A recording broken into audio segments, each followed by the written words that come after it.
গ্রেফতার করা হয়েছে এবং কেন বার্গেনিং করা হলো?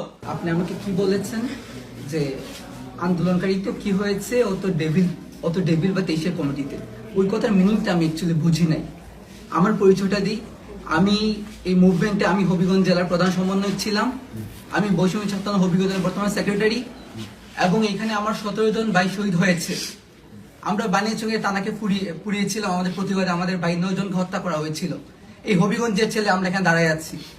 আপনি এটা কি মিনিং আমি বুঝি না, আমি বুঝতে আসছি। হবিগঞ্জে ঘুম থেকে উঠে যা পেয়েছি তা পড়ে চলে এসেছি। আপনি আমাকে বুঝান এটা আসলে যে এই কথা আপনি কেন বলেছেন যে আন্দোলনকারী হয়েছে তো কি হয়েছে, ও ডেভিল ছিল। আপনি কমিটিতে দেখেছেন, আপনি কি মানে এই ছবি ভিডিও দেখেন নাই? এতগুলো পাঠানো হয়েছে, আপনি দেখেন নাই? সার্কেল পাঠায় নাই, আমি পাঠাই নাই। পাঠাবার পর তো দেখছি, এর আগে তো আপনি ওদের কি বলেছেন? আপনি জোর করে চালান দিয়ে দেন। আমরা জুলাই অভ্যুত্থানের গভর্নমেন্ট এখানে ফর্ম করছে, আমরাই গভর্নমেন্টকে ফর্ম করেছি।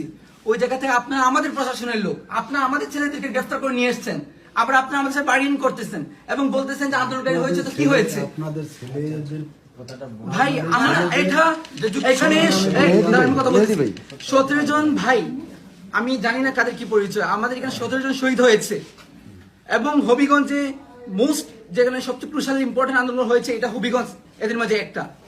বানিয়েছিল আমরা টানা কিন্তু পুড়িয়ে দিয়েছিলাম, এসআই সন্তুষ্টি কিন্তু আমরা জ্বালাই দিয়েছিলাম। আপনি আসছেন ঠিক আছে, তো ওই জায়গা থেকে কোন সাহসী নিয়ে কথাটা বললাম আমি জানতে চাই আজকে। আমি স্ট্রিক্ট এখানে এসেছি, আমার বলতে হবে আমার বাইকে কেন গ্রেফতার করা হয়েছে এবং কেন বার্গেনিং করা হলো। আমার এতগুলো ছেলে এখানে বাইশে আসছে নাকি?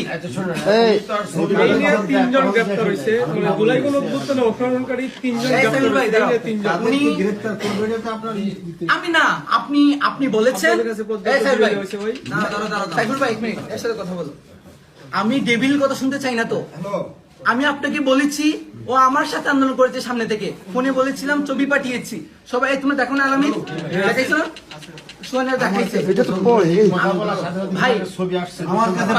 পাঠানো হয়েছে,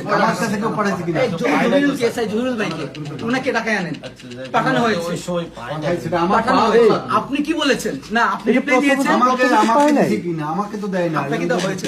এগুলো আপনি দেখেন না, নিজে কথা বলছেন। কথা বলে উনি আমারে বলতেছেন যে কি কথা বলছেন না তুমি সময়। আপনি বলে কি বলেছেন? আপনি ওদেরটা বাদ দেন, আপনি আমারে কি উত্তর দিচ্ছেন? আপনি বলছেন ঠিক আছে আন্দোলন করেছে তো কি হয়েছে, ও তো 23 সালের কমিটি। এটার মিনিং আমি বুঝতে পারি নাই। ছাত্রলীগ যারা ছিল ওরা কি আন্দোলন করছে বলে আপনি ধরে নিয়ে আসবেন? আপনি বলেছেন যে আপনার উপর থেকে নির্দেশ দেওয়া হয়েছে। উপরটা কে আপনাকে নির্দেশ দিয়েছে যে আমার আন্দোলন